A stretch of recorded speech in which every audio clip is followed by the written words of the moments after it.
तो लालू परिवार में एक बार फिर खुशी की लहर दौड़ गई है। तेजस्वी यादव पापा बन गए।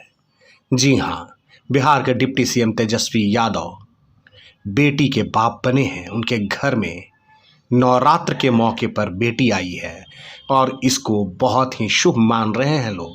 आप देख सकते हैं डिप्टी सीएम कितने प्रसन्न नजर आ रहे हैं। वो अपनी बेटी के चेहरे को देख रहे हैं।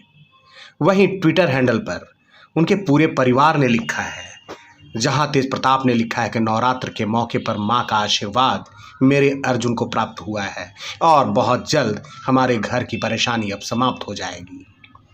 बहनों ने भी ट्विटर हैंडल पर बधाई लिखा है और पूरे परिवार में खुशी की लहर है। बता दें कि पिछले कुछ दिनों से लालू परिवार में परेशानियों का सैलाब आया हुआ था। लालू जी बीमार चल रहे थे, किडनी ट्रांसप्लांटेशन हुआ, स्वस्थ होकर के दिल्ली आए। उसके बाद ईडी और सीबीआई ने उनके यहाँ छापेमारी करना शुरू किया। परेशानियों के दौर के बीच तेजस्वी यादव के पापा बनने से घर में सभी लोग बेहद खुश हैं और इसे नवरात्र के मौके पर मां का आशीर्वाद मान रहे हैं।